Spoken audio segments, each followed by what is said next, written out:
sang no na lam hoya mi pui zong chu tlan khomin a thenin thanglu ta chun ku nok boka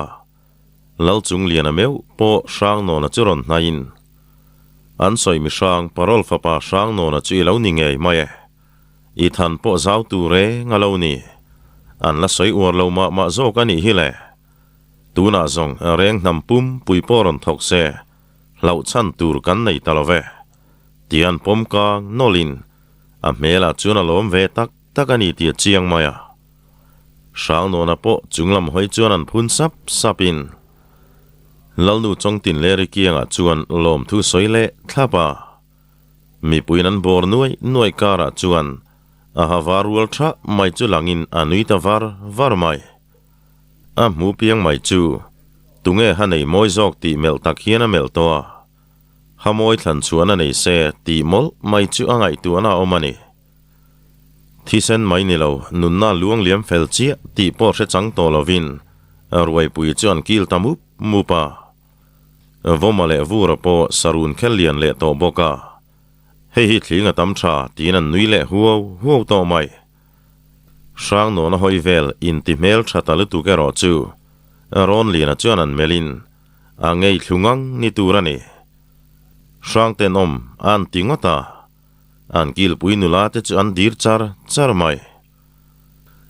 ruain kil zo chuan thol tlang ta boka mul phar zaw la ya chuan leng ve dalin suire mi le sang no na chu anin mel le zau thina a chan po suire mi chuan a in ti nei tu deuh tlat hian a hriata sang no na tan la sukte nama po thang ve hat khopa mel than chom chu a lo shom lutuk bik lova a nui sang rengero chu a thian te chuan an kham lek to ni ilom puyom rualin I haku lai kha ka ngai tan deuh tlat mai tia avoman phun bul mai po chu a thiamom viau mai var pui khuwa chuan nikhathan cha muang le te in an ho don zana chuan sang no na chu sukte doi thiamina chuan kai tanal maya rei taka pilwang nuin an soi tak hriat si lo chuan an phun dun mola dam lo kalten lom thi soinan pek thin la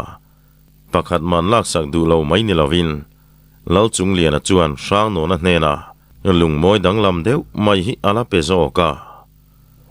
zan lam po hlim taka suire mi te na chuan in kom khom lain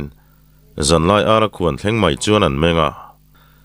sang no na po chuan suire mi kuta thi moi dang lam tak zuang hun lal ina tanga alak ngei mai chu aro ruk ta suire mi chuan no tak mai mel zau pa hian karon thau leang ti sap pa chuan akhum lama pan santa coffee nga chat har to lo to pang le sang no na mutui lai chu kheu har tu no ma wangin ameng ko maya ari ma tang ringot point suirami ni ti chu a hai lo dim te chuan an thawin vo ma chuan ena amutui hle ni ti hriat tak hian alo nar suk mai suirami nen chuan anin zui chuak ta pon thim lai mun fal de wan thlen meu chuan suire mi chu ain sum zo talo sang no na chu kwa thlopin amit tui chu dir zung maya pasal tha nu pui hual lai nei ni ka hailo ma se ka mangai che sin tina chapta sang no na tan po lom ombok si lu ti haima tham chu ni e chuta dim te chuan suire mi chu an kwa tlayeng chuai to lam hnuaya suire mi mel powak mai chuan thlekin kanin tona tlai lu ania tero khuan uruat kan ni ngai ni chuan kan lain tong le ma na itana ka ti thei to kero har sat nei to kani chuan rang takin in doi thiam khi ilo shilanga karon langwat mayang tian ne molin tite pon lam zonga vote mai tin suire mi le tang deuh chu akua lut luita mut le na hun tak chu om to chuang hek lo tap kianga chuan thu dunin ven thon vak nei lo chuan aning ngeng chial maya nu ma mi ro chu sang no na hian a thei ngil thei hau lawani zing khua chu lo varin tuk chuan te chu anan bar le zeta a khono tinan thla tai mati mai turin sáng nô na te hậu chu an vai liam lui mai an doi thiamin puana tuam tlat kol nama pe ke ro chu I fa pa upa berta turania a tuam nai pelri suang che a titlat maya sang no na po chuan nia ka phel hau lawang ka vong him tlatange tina in tiam ve nge a suire mi te thian ho mai ni lo nula tam tak le nu thloi lui ni dai zet tur ten mit tuine an vai liama chu chuan om zet hu tak zonga nei nge ang le an kir le lam zong kalaman zon thlen thak lo sang lu ra chuan phur tak main ma chu hruaya kha doi thiamang kha kol ve theila thatu rania tin alom zia chu a soimol mol reng mai atlang wal thar le taria wain siain kho thlen thuai chak na chuan an nortel bok nen an kalam ai chak chuan an liam zung maya lung han ti len kual vel na hun pon nei meu lawani kara zan ten riak le zakin nakina zong zau pui ramri lui chu an dai thleng le ta mani ram chu ngan an dai thleng tai ro chu an tho huai mai ramri lui a chuan zan ria tu main buat sain a then loin sile loin bual bor to kan oma vura tite in tlo ve zuela tia saizi kan an som chu vur ki ma chuan luthin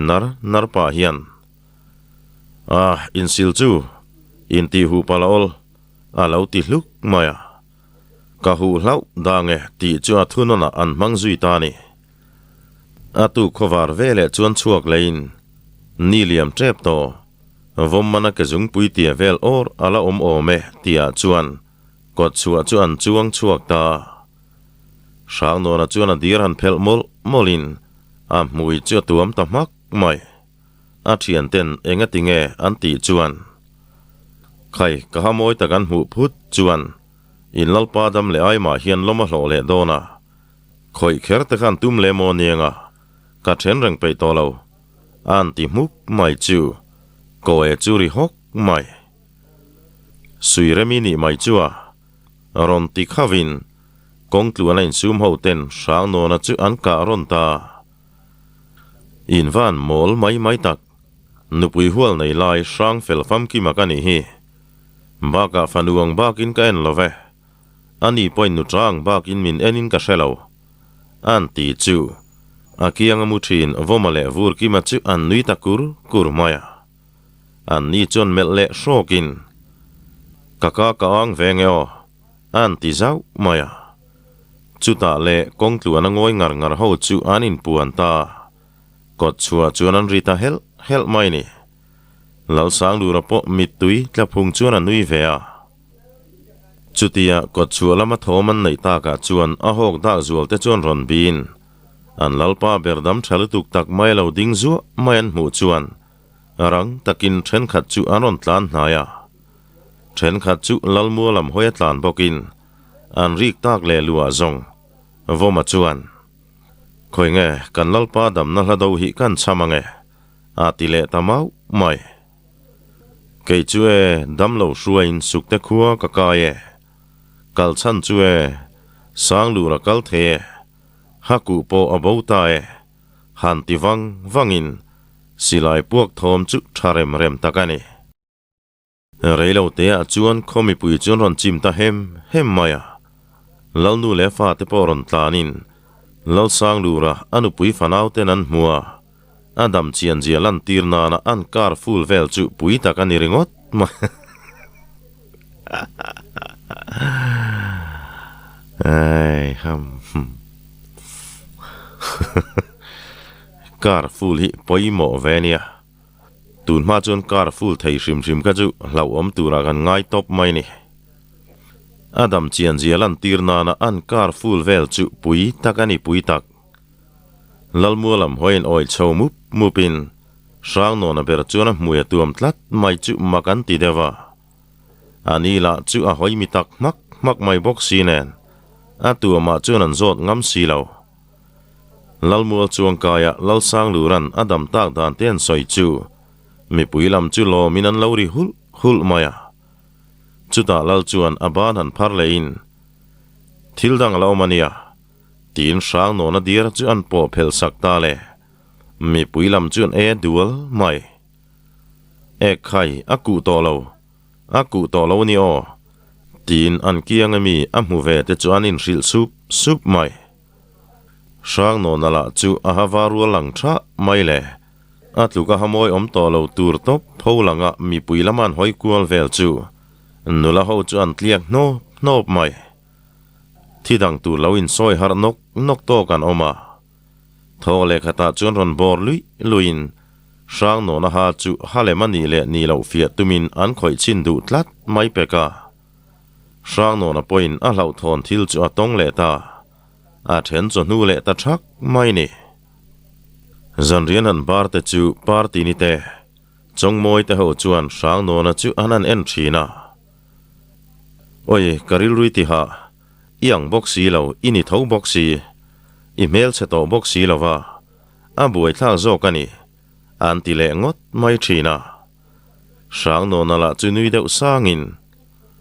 khatin in pasal te min mei veng lo khan min mel lo teu ka mel tha ti chu ka rialom u naw in kara chemsen a leng pal mai nga sin an ti let vel chu an khek puina sa te anila taka sang no na zong an soi mel tham hing thang lian chianen khanom dun ta se than jok turan wang khopang ti turani to farnu ena en an ni point nu traena an en tlat thin parlo mi te u naw point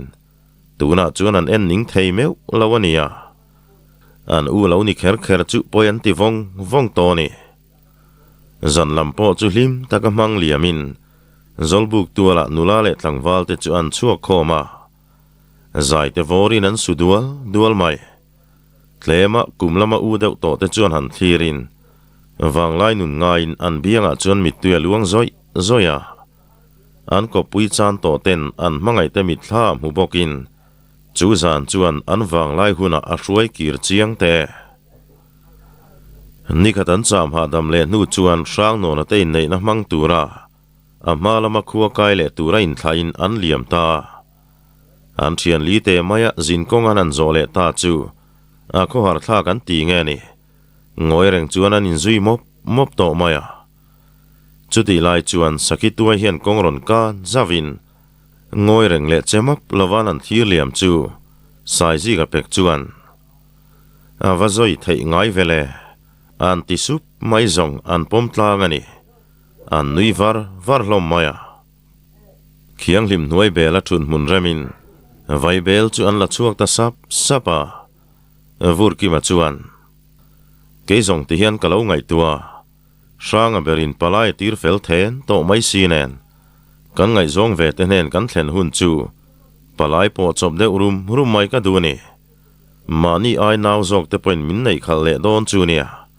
tia sai ji ka chun mel devin sai ji ka chuan ani khop mai kan thiani ten lo in honda na zirte ponianga phur viawe te lo hian lom dang he ten lo nei kur mai theya a ho du don riawania an ti chuan vur ki ma pek chuan angam le lo nei chin se ti nia mi pa nen chuan ka chok zok anga ni mai tian ding de uai chuan pot thuin avoma chuan hetanom lo mol chal tuk mai an ti chu vura chuan ala na hle maya khanglanga tiain hial bongin vaibel ek te chu anan khong tha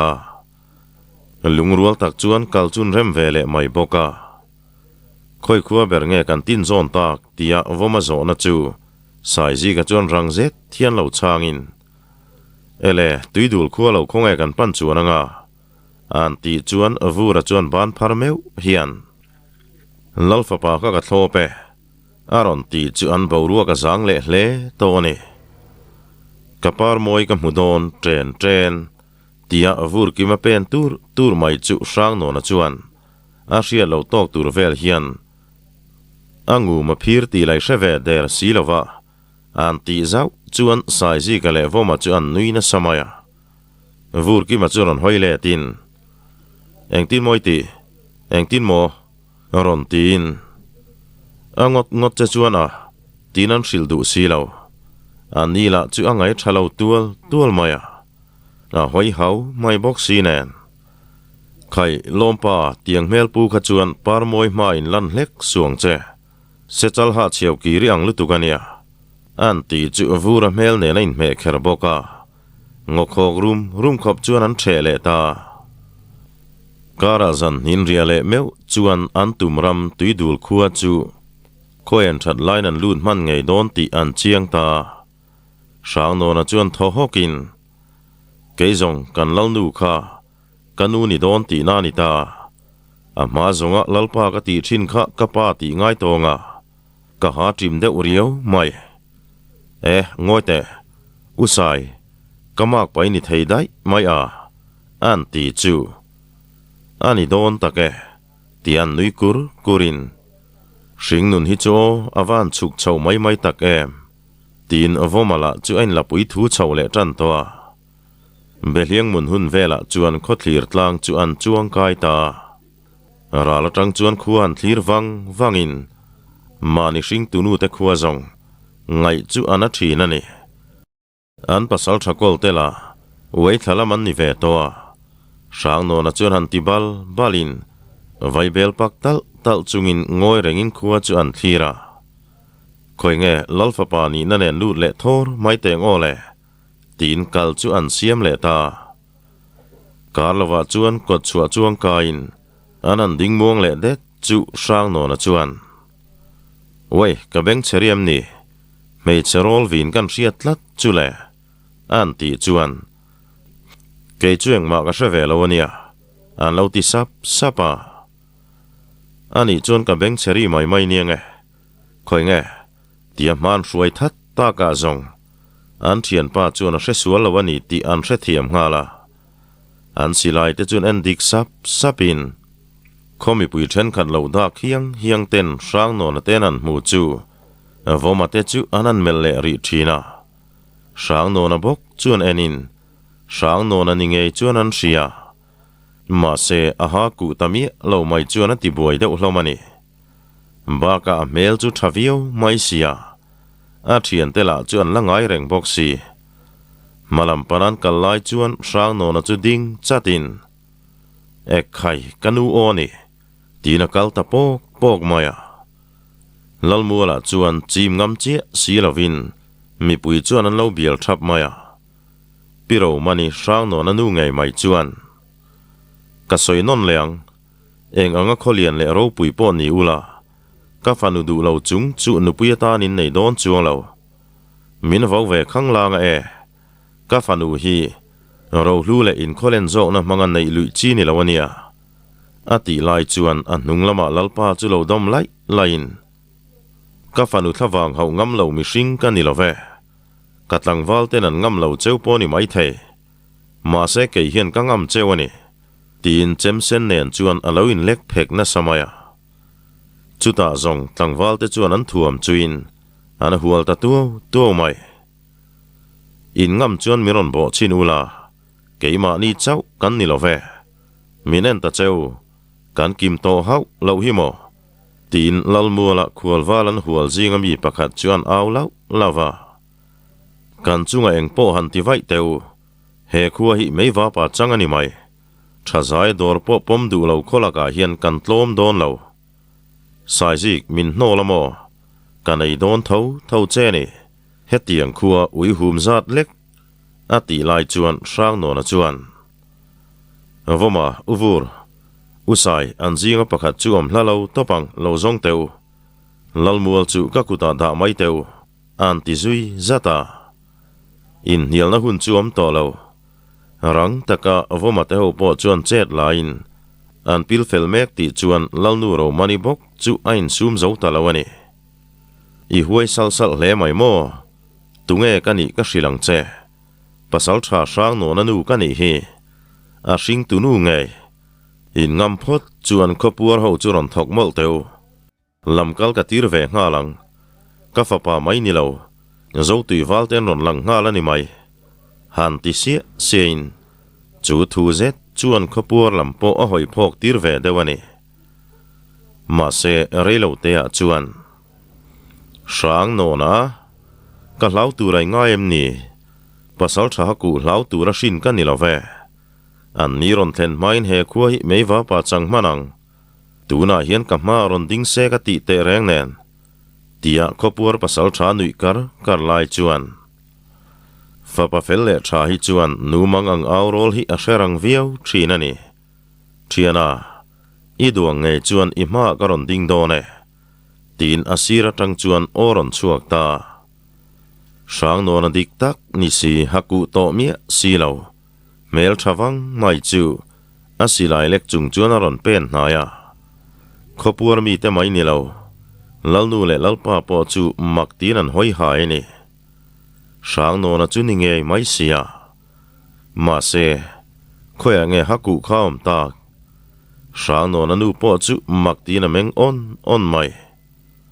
chuta in ngai tu hara afa palam pana tu mek lai chuan za om em anui thom chu aron chuak ta ngoi te nawa silai te ron lekin pasal tharo pui ming chu iron ho ve siamo sang no na zong ka hai ozong love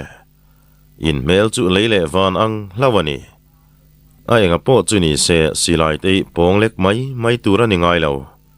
da te kalam hoe silai lek chu thi na ni sin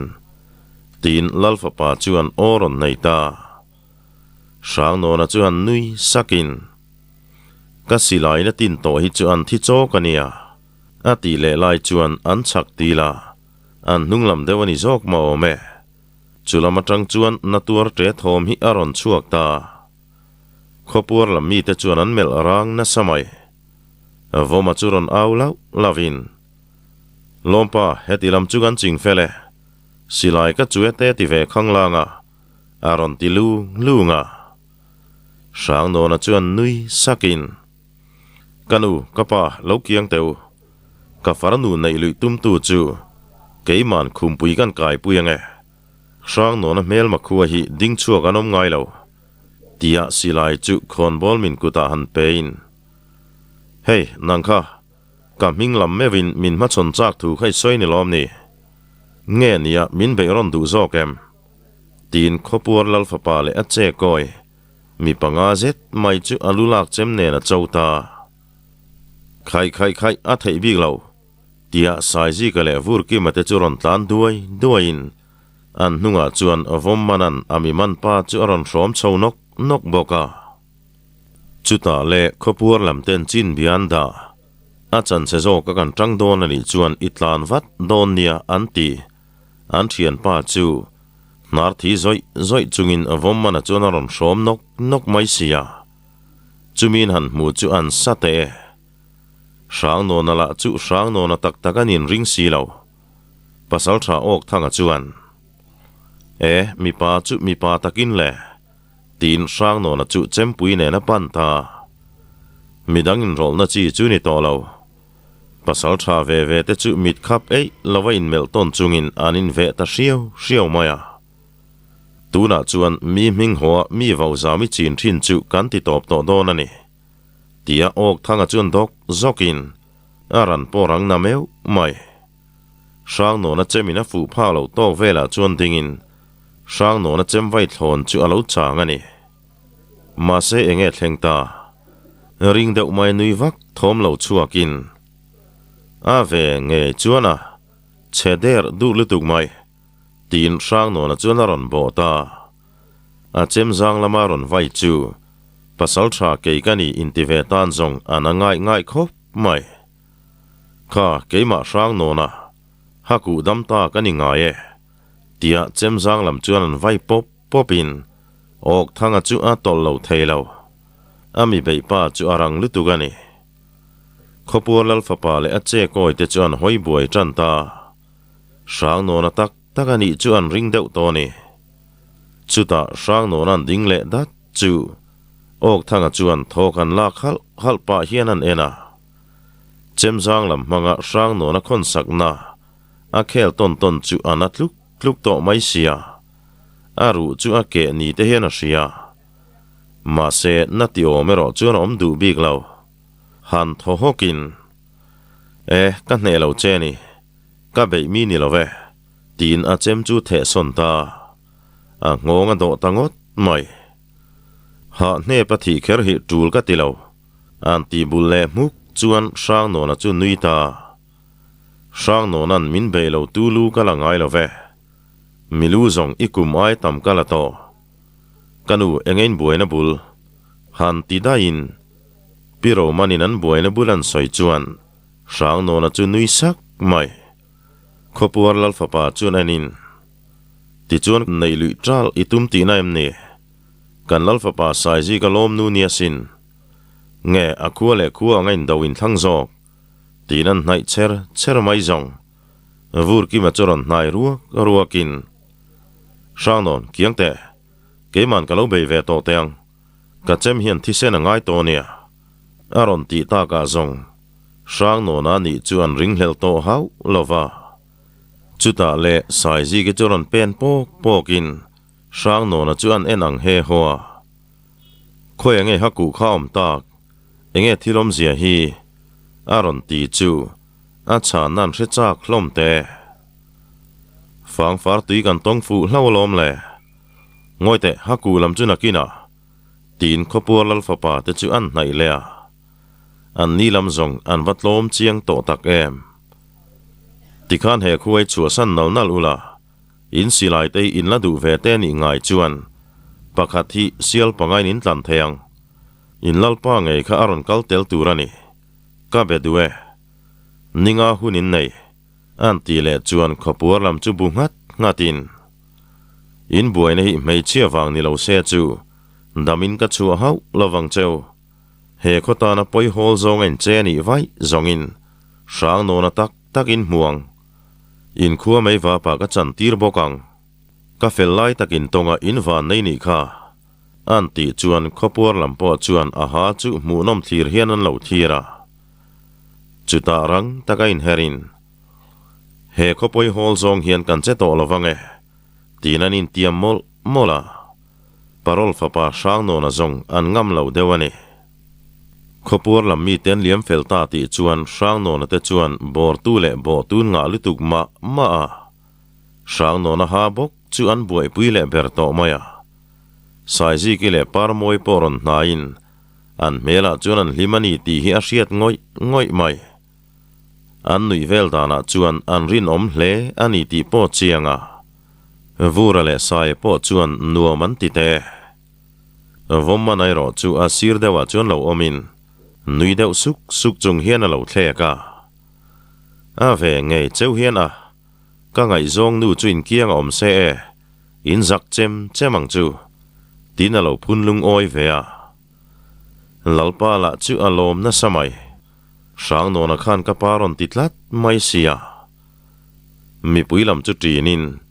sang no na te ho po lal ina chuan an kai ta zanria bar laya lalpain taya engtiara ingen cham thei don che min ron hruai tel lawani an ti chu sai ji ka zok chuan lo changin khopur ho an lo lan le ma chu kan chamang khowara chin bi tur liam sela an ti chuan lalpa chuan adi kani valupa te kuta ganda anin ruat felvat tura ngayang iron lang hlau chu avan lom om em tin lom thua bok chuan a pakai le ta zan lama ni se khon bol min in lama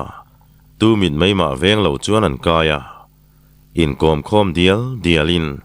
an lim tlang khop mai sai ji ka le vura ten an ngai zong te an rona an nilam chuan rem lo nan lo soi lo bok nen a tu jing lama zo tui lama an chung te kianga tlan tur zon tumin aruam man na chu an siam felta ni ten liam le chuan sang no na te ho po muangin tuidul khuwa chuan an chama ani thum ni chun lai vel ani ome chin bian tirtak tuidul tlangwal pali te chu lal ina ron ka in chin an thlena lale khon bol te po an tho huai mai shelok mi lo anga lo ngakin ni liam don ruai to ti chuan ko chualama tangin mi panau pangrual khathi aron tlan lu ta lalpa ko chua mi khual sial tam tong nen kan munia anron tia in fel lu tu ke pasal thain la ni ngei do ne tia lale khon bol ten an fak na chuan ati lom te reilo te a chuan lalmua lam hoin khopuar lal le an nung zui tu te chu an ron lang ta an mel en reng reng point an tlom ngoi ti hi chianga an sam te chu an ron thla lo chawani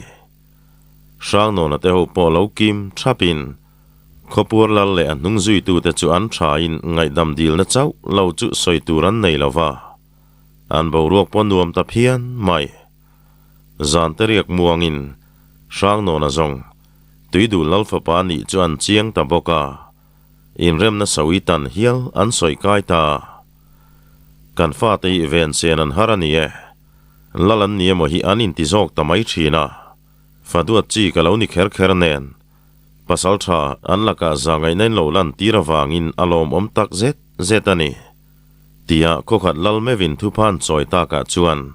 sang no na chuan nu ma ti hau lo mai lalpa khatilam khachui du to kang u kho khat lal meu ngai dam dil na dong song tur zongin ka chung nung love mi hring zong chapo lo chu kanom hau lovanga ke nge po hian ngam lo wal ton ni zong kala nei ve che kang hring nun hi chu tiang vel mai chu nia lusei ta hi in chem har sek tur po kan ni love ti lo changin vai lo te chu anin the tlang ta tui du lal po chuan in seron kai po hi pahnih kan langa tok mai in fa ten an ti suan an hriat nan tin kam tha chuan anin dor theita khopuar lal fa paina be sei berla zo tui lal fa pa sai ji kanen an chung chang chu zep nei hau lovin an hril tlanga khopuar lal po chuan nek lui zel chin ni lo zia chu a chiang non on mai ni nikhat han cha muang lein sang no na nu pui nei tum hun te chu anin hril chianga tuna zong vomana nga fa sang pui te kholam tlo kual turin tuidul chu an chua san le don ta kan palai tur te zong naktip laman ron lang to main karinge tia sai ji ga te point thlapin voma po chuan ke chu chung ko pa ber kani boka lamkal tir buai ve ka ngai lo ve palai ka tir chil mai don ani tia phur tak chuan pen pokin sai bo kholaman han pan zet zong vomana chalo kalmuang o zong lo maya aliam zung mai chu vur ki ma chuan an soi sai nu hur omna apado pina panang mai la ni cha chuan tin sadai ek chuan an vom zot mai le vomana po ding chutin athin la chu urdu to der lo maya han nui vurin in ha derelo antivel chu an run tlang te buina le har sanna lian tham to lova malam pan zel ta chu an tumram saibo khoram chung po an lut felta zante kan riale zongin ha damin khuwa kan kai thei to mai do ne tin lui kam rem changa zan ria bol chuan an rilai laya ti sang te var kualin atu khuwa wara choma than kal le meu chuan khuwa pon nai ta vomana phur tak maya pen tur chu sang no na chuan an kokin an nui kia reng maya mei chi enga tan ma ngai lo thin khania adu zong takan tong chu a phur khop mai naurol chu chum hun om vel chau alani ti chuan khothlir tlang chu an thleng ta saibo khuwa po a himani ti hriat tak hian alo pe iar mai mei khu chale bing deuh tak om bik na po an mu mai lova vur ki ma chuan nui deuh kur chung hian voma ingai zong nu pasal nei ni te hi alo ni tu tange o chobara tui don lo te mai nia anti chuan sang no na le sai nui za si voma la chuan nui du si lo lelam hoi chuan in siam chewak vakin ani om lo e maya anti len nu no vel chu lo nuin vomma na chuan kalang u tia an pen le pok mai zong zui lo thei chu ni to lova vomma na ngai zong nu pasal nei ni chuan in ring hau lova ma se tun trum zong an fiam thu to lo vomma na chuan nui du tlat to lo maya chu tiang chu lo ni tak takang ti po an hlau dewani a che mol don tlat mai tia an nunga tang chuan kokin an nui tat renga kot chua po chuan cholovin vomatlang nul chu sang no na chuan an pha ka khai lompa khati fuwa tura ni ngai lo tian chel devin voma chu an kalmuang ve dewa malaman pan le lai chuan kho chung mi an ma ni hra chiang tu ten an lo mu chu a then chuan lo nui varin chu ti rual chuan maktimel hian an mel hloma sang no na chu an en non zel mai zong ani kong ko en an pel chu vomana ma shue ding ta chu mai siam pui ta tuala chuan bel pui lian tak lawin chuangin an fiam thu chu a thleng dik don nge ni sang no na po a tha hok mai eng po ni se khuang an choi po ni theya siam pui po hian a phat san che ni thei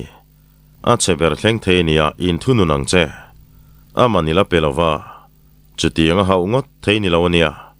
chu sherang che tin vommana chu an zil mola a mingang takin vommana hi hetiang thila chuan a che mol don ani ti hi a hriat reng maya poisak chu nei mel lo tlat to mai ni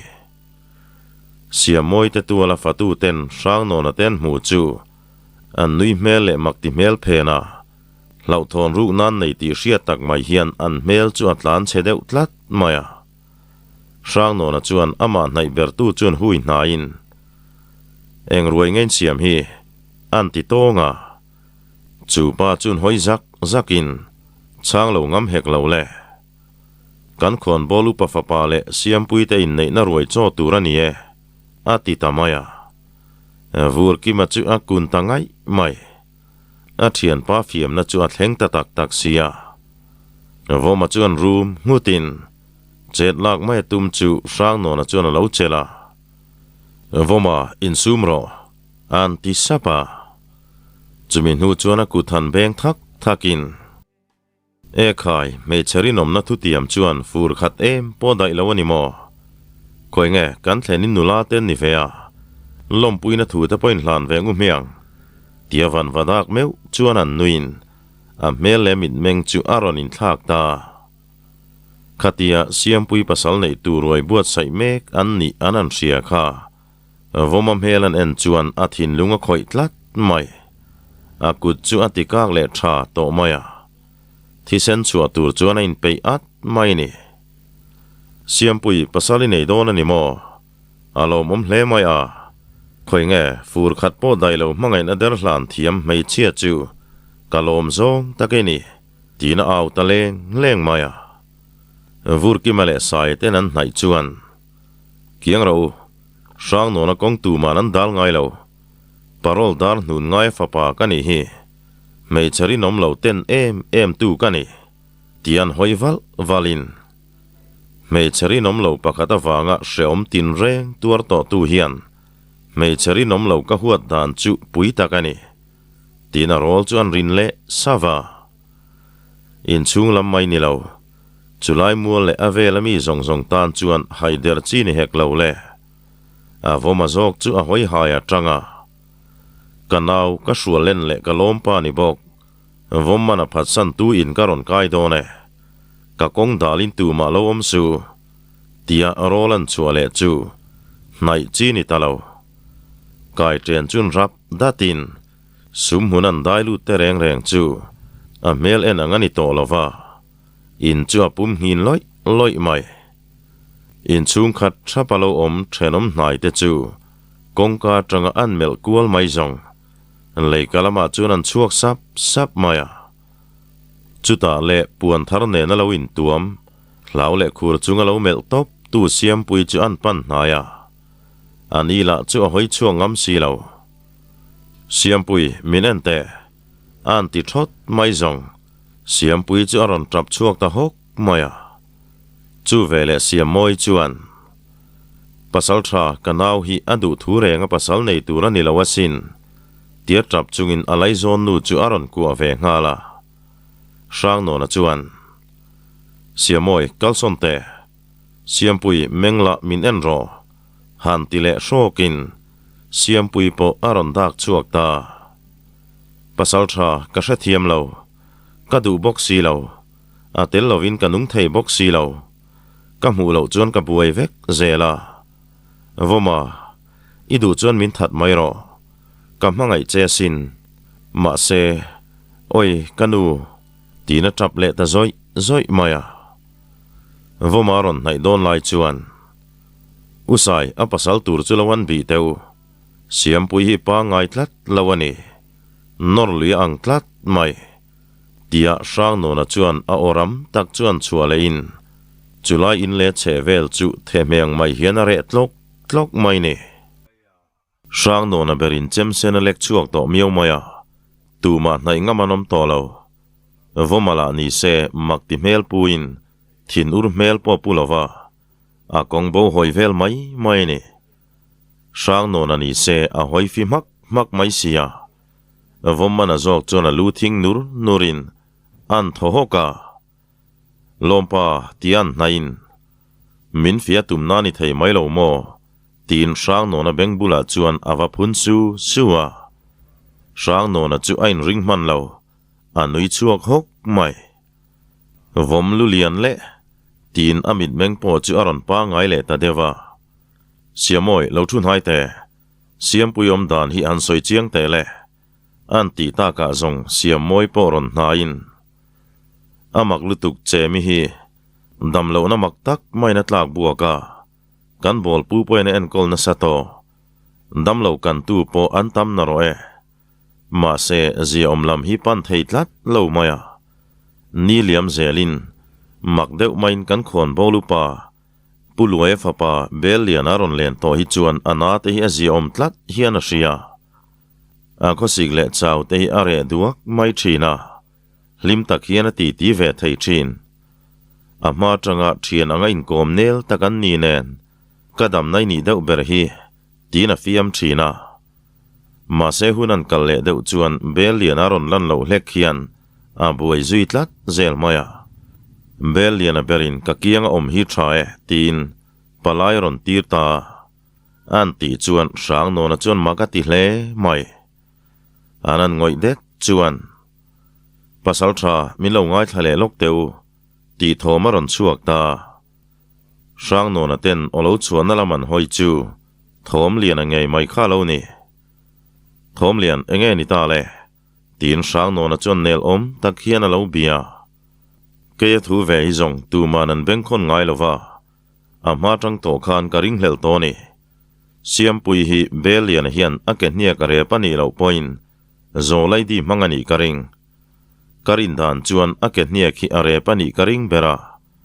belian a len lai chawa adam thi ni chu makka ti dewani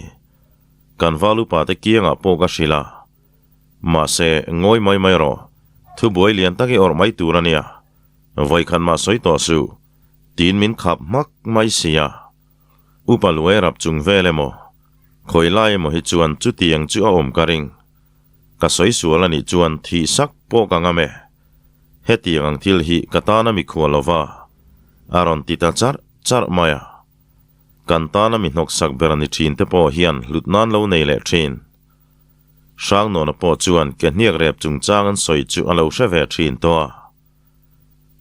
kan bi chiangang han tin voma siampui kianga hian lo omro tia chen la ka tum lai chuan mi papui tling rol vin thak thom hi lalmula tang chuan aron chuak ta sang no na chuan room ngatin pon lam hoi chuan a pen ta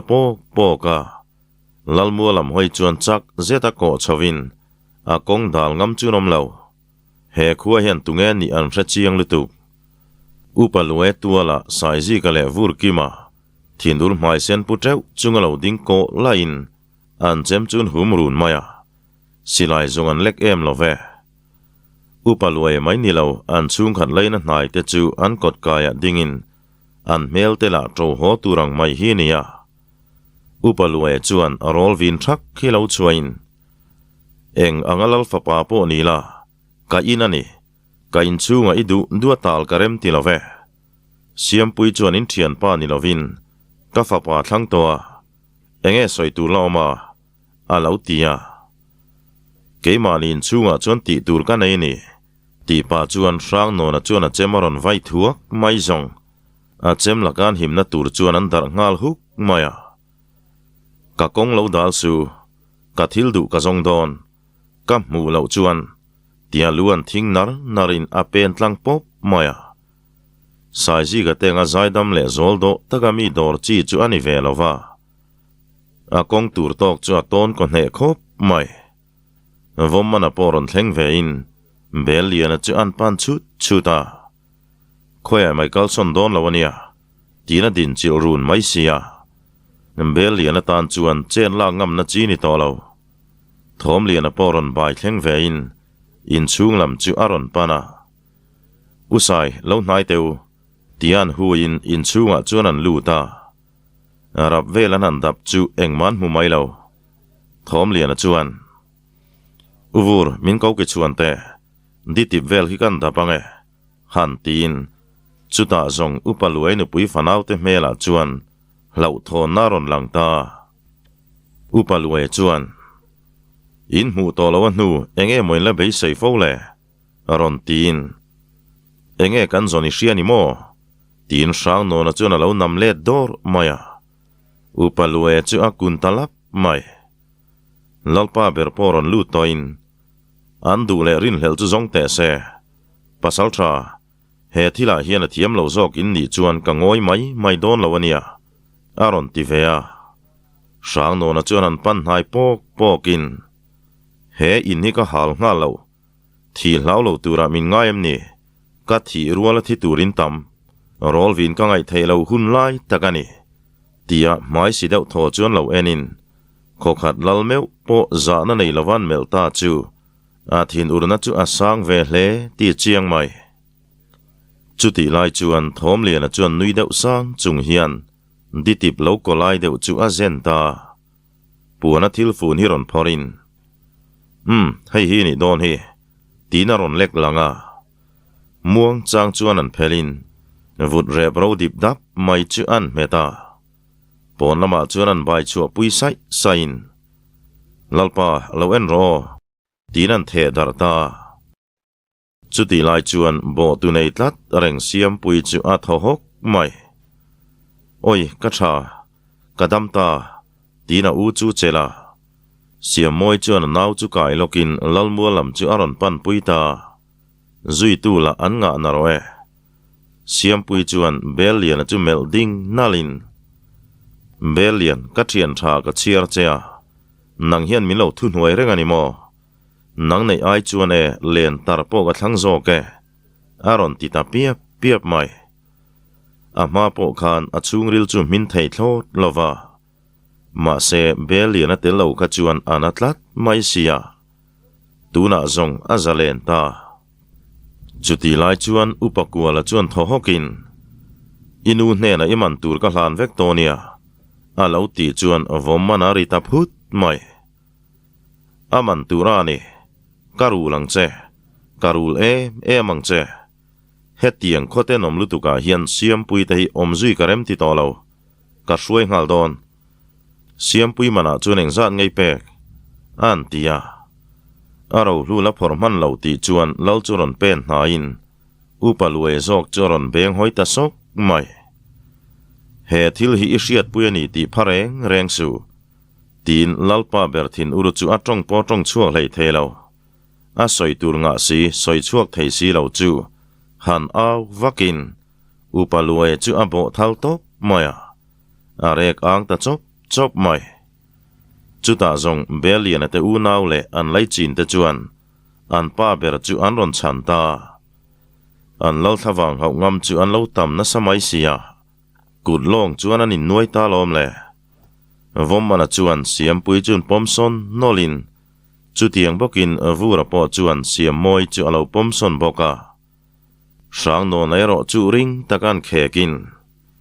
o apuye tina ava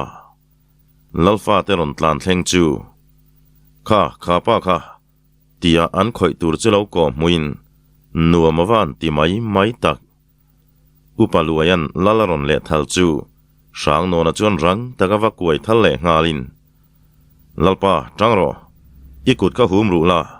am maya khan chum ro ati lai chuan upaluai zok chuan aron chho chum ta he lalpa sero tin sang no na chuan fui le ta le chuta zong lalpa ber chuan upalue nak ne ma chuan se tamaya upalue chumar zotin atom le to ka natur chuan cheu ta von mai akhono tin mi som ni vel be ron an ni boka an ching chau rang te belian ala chu thom lian a chuan akut thalamin aha mai pathum ngot mai chu alo chum bal saka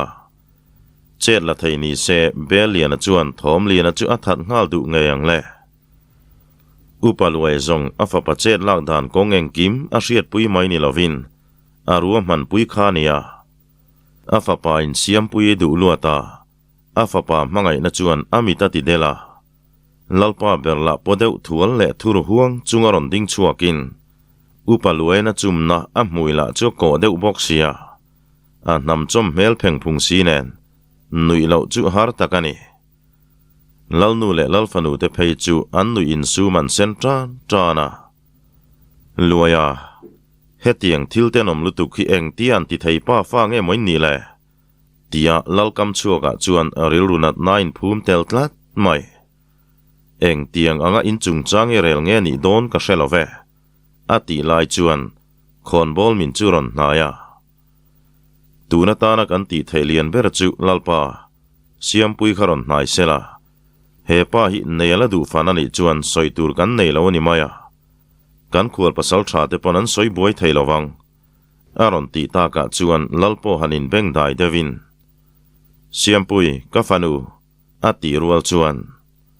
lalpa kanei du lo mai ni lovin khatiang anga min doi du tu mi hring ka thiana ka lo pom thin kha ka thinarim tak zetani aron tia a chiange ruaila an siamang vut-vuta lalina ti lai chuan sang no na chuan ngoi te lalpa ruai hi a thlona the ngot lo dan konga omin ka ria nang le kan khon bol min kha vomatan min palai sak rum mai teu siam pui tan po mul pho thla lo dewange tina vasil ruwa chu vele lal chuan a that chu tin dar phot mayang luai te chung kwa chu he khuwa hian mi pa ngai omain lo om du don ani chuan in thu ni sela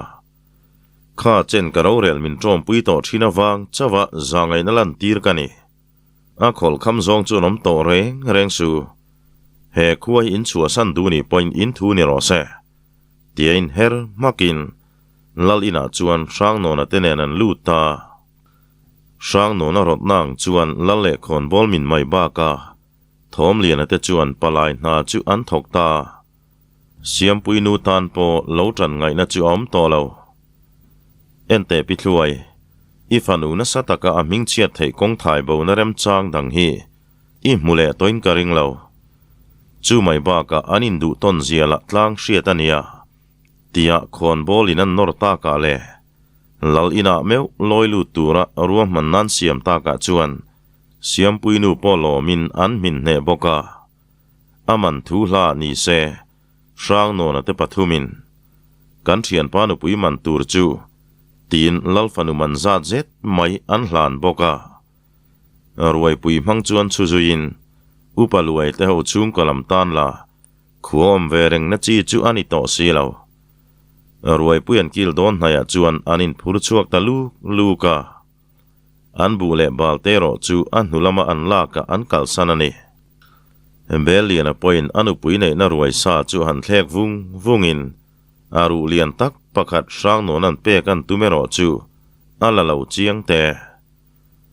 tuna zong vommana chu ain timi tak le tran toa tun ma nu pui kan nei ma te kha awan ngai om thri nem tia abob chun khokherin vaibel chu an paka ao te chu han ti puam lui velin sang no na chu na run ngang mai siam moi po sang no na te kianga chun thun mun remin a mel chu chiar thia mahara alai zon nu cholom pui rualin angai hle donani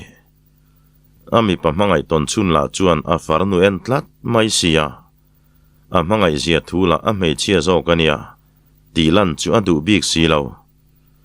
hetia sang no na si che ta an thu thei ringot po hi alom to katlinga Aku vang lai tak po a mangai em kha tu na ni set lang wal mel thatak mai alo ni to boxia adu na chu azual tul lo theilo pasalatan chuan nei thei don lo ti ain chianga achang phei chuan afatal paila te tiru nau thina ni tu na thlasik tum som ni na amang ve to chunia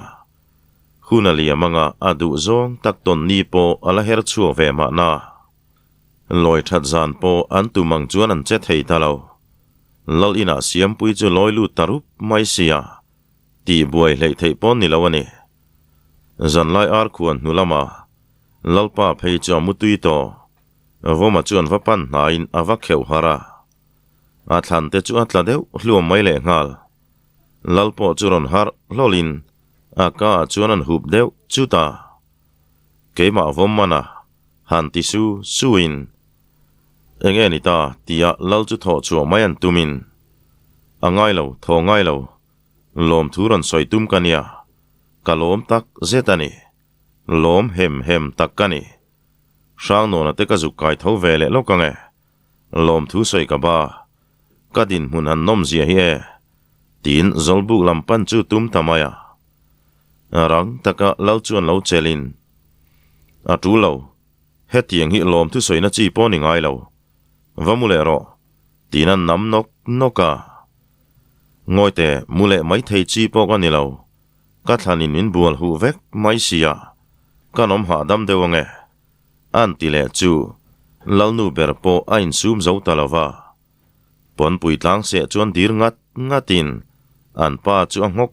mol to mai chuta lal chuan ani le izong reem an ti le kher chu lalnu chuan vamule toro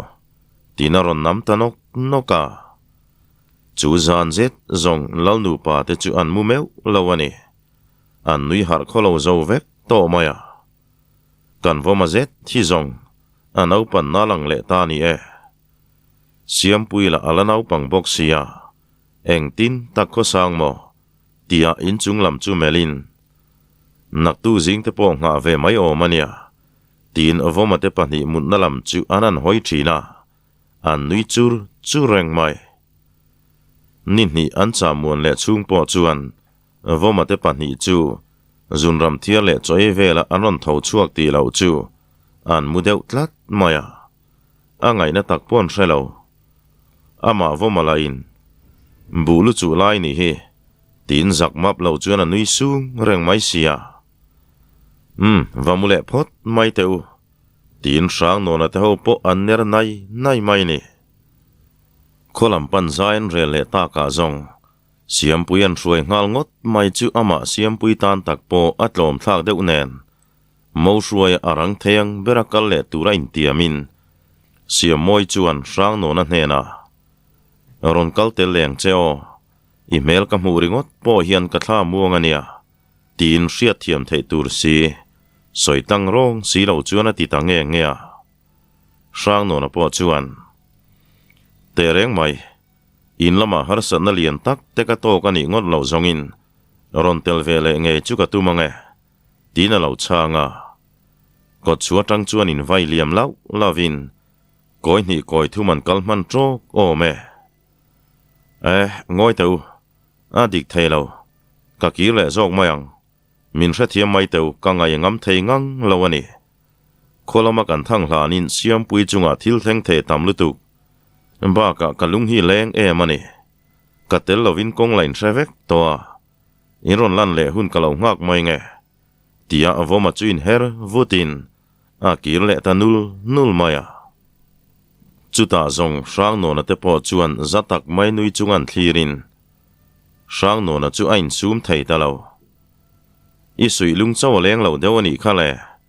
an ti sham chu avoma chuan nia adik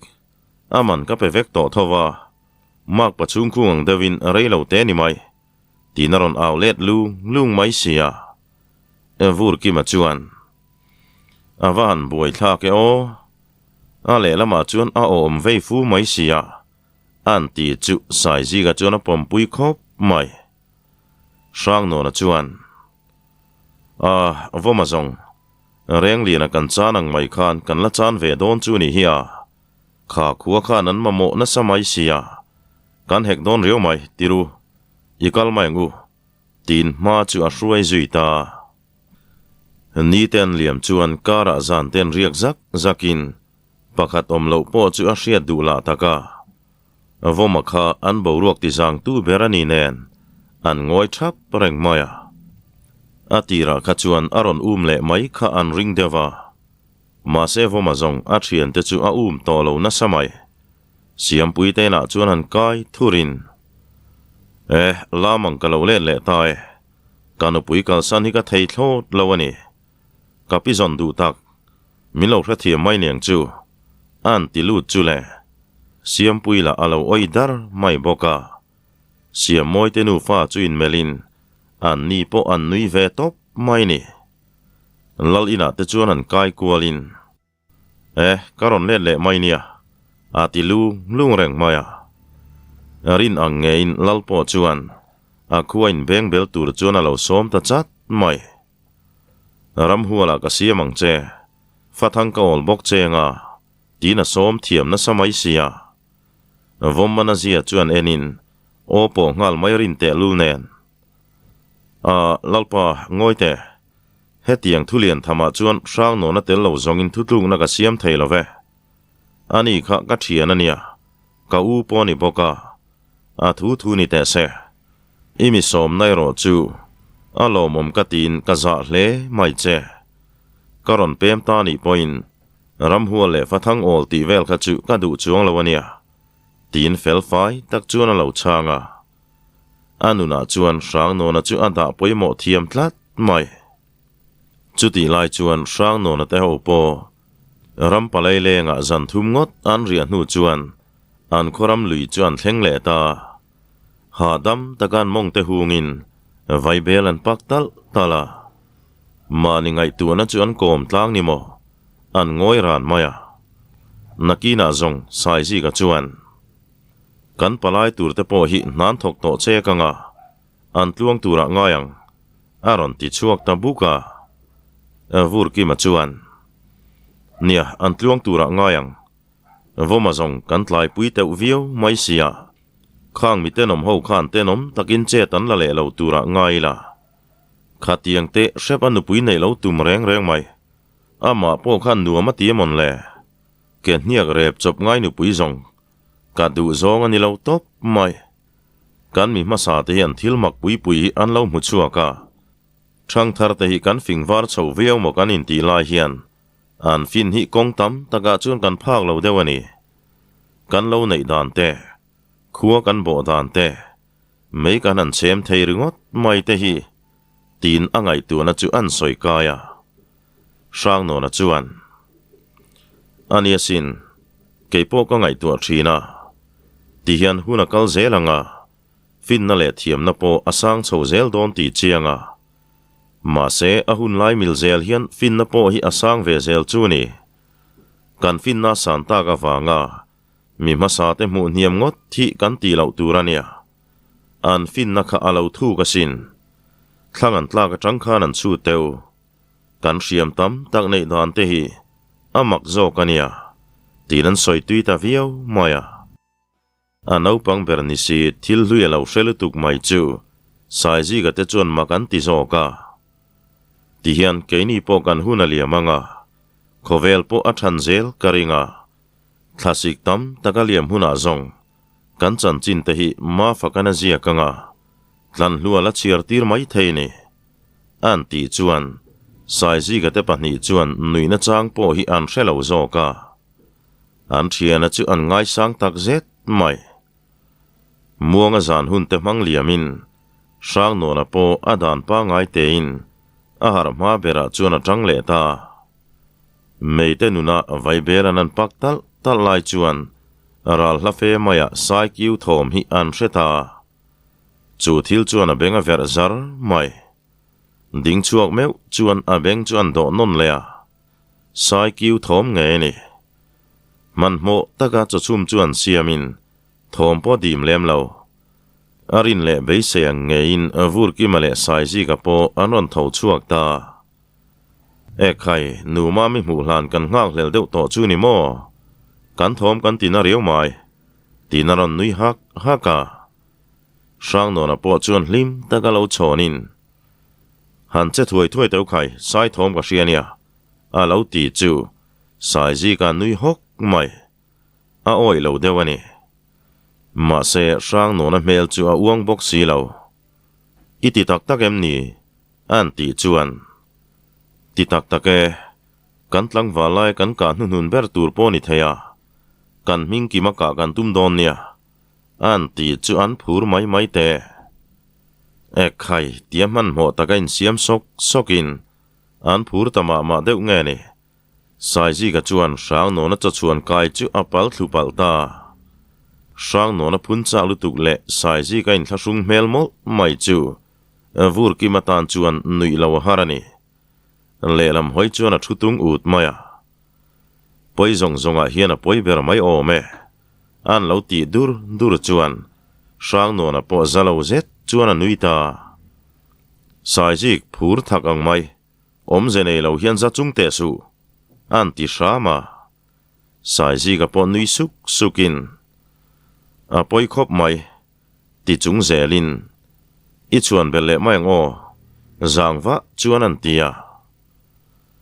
tuk chuan te bar fela mani mut puan theu aka anin pe nu chuan sang no na chuan ma hruain sai thom an riat na lam hoi chuan anin zui ko le ta dama khovar tran tirami dai to khani boka thom po dim ngai nan threlem lo a chak theng ber chuan an liam pura choma tha zet sai tluang an zui to ti chuan vur ki ma chuan khoi rama nge mo kanom tak le aron ti chuan sai ji ka chuan ele ka hre to big nang alo ti mai sia sang no na siang tia vuran phun sup chuan sang no na chulo nui hakin in ha thak dun manga ka ti maniram chin tal te chu bel ve teu huna lo kalanga ro rel na phong ka chele in lati ve du don sia heng lai hi kan ram chung ve kani ka be se anga ni chuan kan nu zui te hi pu phunga vuak zol mual to pa dil puilam khan pan nin ka sia an ti chuan mak ti hian anin ena sai ji ka chuan i lo mak reuh hle mai han ti ngotin vura la chuan heng lai hi chu ha ku laia fananiang a lo ti zau mai zong ding meu chuan an nui le ria ni herboy to ti chuan sang no na ma hruai chu vur ki ma chuan a pot ding ta sang no nan mak ti mela mel lai chuan thom chu hre ve lo mi an ti suwa sang no na chuan sia a lo ti mai sia vur ki ma chuan an nam deuh sal pa hian ani chuan hre om te khanom ve ta che an ti chuan sang no na chu a tho hok mai ka sia thom dim tong tian hoi thatin helai hian kan bung ruwa te kan in da then mai don em ni tin aip te pui chu angat ta amamo chin tu lek chuan la chuakin local rule tin sai zun le ek chu ain noi pui ta chu zong a chan le wangan hre thiam aniang zonan zo talo thom dim top chuan an tol hnai tran ta sang no na rin le be se ang nge in sai rual chuan dil pui chuan lo bel chiang maya nuam ti mel tak mai hian an lo in bual chu ni in a thluak po hoka ka tur kan ka na lai na zirani chuan atlu zo ti hriat turania ti sar pa chuan che chuan la in a ngau tha chu an thlang fel ta sai rual tla sup te po lau oma nai ti chuan hrelo nge ni aral veng ber sai padop lian zet mai po a tha muang riau maya beilet kan tok theya thingalon ai chuan lungpui chung pan tur tia sang non an on chu le sa nu chuan muang changin asilai chu alek ko ta a thian te po chuan ron lek chu ve ngalin an ka tum theu lam hoi chuan an tin taran maya sang non a chuan khaile an ti thum dat rual chuan asilai met puang ngala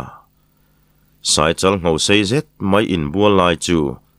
anona tuye phu chuak chia ti chuan amin muding lam ke sok khopiana ka pa zen chu asoam deuh boka ama po ang nging loi nge ni rang lutuk tak maya asilai so le lai chuan sai le vura po chuan cherang na samai ka funia ka fu timol mol chunga silain le ko le meu chuan sang no na silai chu tum thum na na puak le man tlat maya chu zong an mak ti tling le ta an voi ni main sang no na chu na voi thum man tlat mai sia dil puilian hem hom tak maya chuan sai pathum ngot mai hi an thal ngut mai sia sai ji ka le vura zong an lom na sang hle ni turani han ding chuakin an silai nen chuan an lam tran ta sang no na chuan an vin thatin tlan chero tin ama po chu tlan a rual ta khoilama nge tlan tur she mai lo le an tlan chia chan po she lova sang no na chu mol topin an lung hun kalpel to lama chuan an ko pot mai sai ji ka lungpui chunga lon ve tum chu atla le ta sang no na po silai la so le man bi khek lo lung hnuaya khan lu na zong ro tian au tuarin silai chuan so le mola vur ki ma ha lutuk line a silai chu alek ngil hei thelo kha lo so zom te tia vura silai chun chu sakin lungke ka kara sai ji ga tom sai patopin anon manga hnu chua tum chu silai chuan an kap le dot mai le sai patop kai zabora tak mai chuan va kapin atlang ni turani chu sai lian le rolzet mai po chu a oprup maya han kiu ruain anon mang chuan a kieng vela lung le chang el te chu an vai tak takale chumi hnu chuan sai ji ka bok chu aban le ta chu ta zong sai ji ka silai po ron puak dotin sai pa do ber po chu adak fan ta uak maya khatia anon manga avaban lai kha a chala tak alo kap chunin vura silai so zo chuan aron non vele ngala chu sai pa do po chu pai churin ring tak taka kiu chiam hnu chuan adin na le ngor dot khop chuan a thalta tu ma chet la ngal pe ponom lo ma niom mun thewa chuan chelo chang lova om koi soi reng hlomin sai ji ka po atom na ngai chuan ala bokoran maya nakina zong vura chuan avan na mai tak tin ake zung pui ton chu adom tangoi ngoi maya an tlan chiat na lama khan ake zung pui tin chu alo chui thla chunin ana ve khat don ani ti chu chiang reng maya chumin hnuwa sai ji ka ron chuak po chu a vun chia pil pheng phungin a lu te cho pong leng lung maya sai pa do plu na kianga chuan an ding khomin i kol lu tai thi ve ta ni hi tin sang no na chu an phun bala a soi chu du lo na anak chu na ti khop mai dil puilam chuan pan lein an sai ka thuk te chu anan bel chianga tuina chim china chuan tui chak na ringin an pot chuak thei maya tuian pan deuh ta ka chuan an pot to lo chiang khop mai sang no na chuan engponi se kan thuam te kha valaila ta hian bu kan khur mai ngai don ani kan pathum chuan ti ngai na om don lova kholama chin ka han thlena nge in pahnialo om chin shelo tura ka ngaya an ti chuan sai ji ka choron dak chuak zokin ka du teu lo mai kai doi zo nen helai dil pui sang lu tu kianga hian engtin nge om se min ti khuwa chuan ka kal zo ka nge aron ti ta chul maya arian ka riak du lo shimani ti nain pe ngal ut mai boxia sang no na chu zatak mai nui hokin kadem lo che chungril lama hlau nain min man to hi chuan ti lui ngot chi po ni lova ani chuan ti hiani tingu hei ni la sanga a chak theyang beren kal chuan zanlai ar khuan main khuwa chu in thleng man mayang keizong huai nula mel tha ka lo ri mange han kalvat mai teu atita sang no na ama chau mayan kalsan ngot chu an hre dewa ma se chulai mun chuan nelmol silo chanchin chu nga reng la taka in ti sang thampo kanom lo hi I ho dial zokila kan kal le mayang chu tia sang no nan han som chuan anila chu nui hokin han kal mai teu mani saka ho san vek thuam lo chuan tina nam kal ta dota sai ji ga ten liam tai ro sang no na chu ambuai na samai among chu hung man meu lawani thing te chun fom khomin zan lama atua tur te chu la kho mangai sia cho chum min meu chuan thun muan ara khuang fel der toni vur ki male sai ji ka kal chuak tai ro chu doi in ti ve ven ni boka an thlawan muang lo mai tak sang non an hlat tula an kal chak tul maya an ha to si an man mo bok si kong ru pa ngai an han po chu le an tludun hol maya an ka chuan tho leng meu lawani amai ro chu kong run thlen ta ka chuan an thla chu muan kha chuan amuang ta shima vai bel ten lakain sang no na huan ti ziamol mai chu ananin shil duna kei chu ga du lo reng ti ba kan soivak ngai nan shelawani me char tu ta siam lokin kholam chu an pan ta ama sa zo nin chu ru deu zak chunga kal ta chu leng ho ara khuan meu chuan ko chuan thleng der maya aral bo ai point ka ha zok voma kha chu om se a maina kal le mai om sia tia ko chua chuan an muzang phar darin an thokir dun pap maya an ha dam deu ta ti chuan muangin kho chunglam chu an pan ta tlangwal then khat zolbuk tuala lo om ten chutia an lalfa pa te thian dun thlan sa phul kaya khuan ron kai hlol main lo mu chu rang takhian an hnai hloma lau thon na chuan a tuam lo theilo khai lalfa pa enge thilom zia khoya nge kan pasal tha te in pani chau khanem nin ni an lo ti nuk mai chuta sai ji kan hoi chuang mel chu a ha dam ta dewa kan pasal tha te chu an thae dil pui kianga sai pali ngot mai kan ka pa lam kalin kan ron tlan ani pasal tha sang no na chu a mun nga ki na oma vom manai ro chu khuala la cha muang thung an ti chuan an tho huai hloma chuti kara an ril ru lo lang vek chu huaili pui an ti thin kianga an pasal tha ama maya riak tur chu ni valu pa chuna o han thian kharin khai kan pasal tha chu avakor thak du don vele tlom ngai thei kanom chuan an ti rual chuan tlangwal zong deuh tho chuan keima ka kalange an ron tinghal sup maya khai avalom thin em kan vai kal ngal zong atul ber love chung tin ai o kan che chuna tok mayang kan lalfa pa te ro chu lo ha dam ula sei pui nei te khan ron tho chu puyang cheu tu man sai sa chan line dai sual to lo turani an ti chuan an ringhal huk maya an tho ma thaboka in sang churon in hongin reilo tia ma nilam hoi chuan an tlan ho ta sunga mei char nen chafu nen chuan ron chuale dorin lalle khon bol te chuan an vai liam ta pasal tha than khu ma te chung kwa po an tho huai mai pa ber kalve tumero chu valu pain pasal tha kan lo olang che ha dam ta khanom phot mai te kan pasal tha zong eng huai mai nan ti buai lo topang tina lo khapa chuti lai chuan sang no na po cho te bar fel toin mei pui chu chep hlua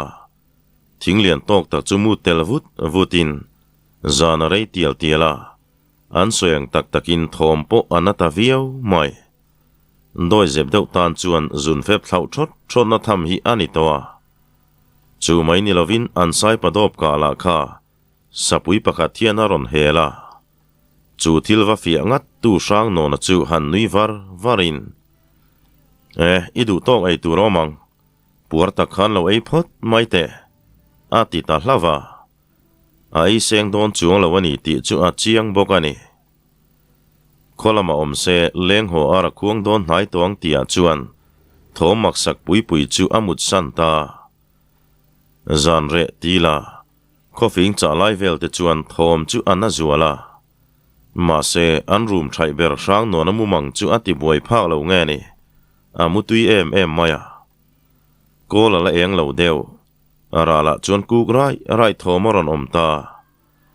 sang no na mutui lai po chuan meng kokin anui suk nu chuan amule mak maya valupa chu an kuk le thina chang tu le chon tu om ta lo chu angai thato lo chak tak le phim khur tak si chon ron nain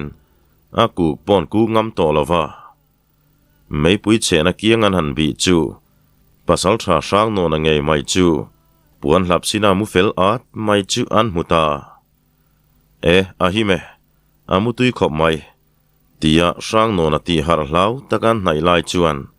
sang no na chu an ron tre thut mai zong an van tlan dar na satak em valupa po zuang zokin borua ka kan lai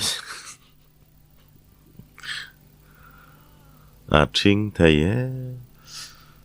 valupa po zuang zokin borua ka kan lai chuan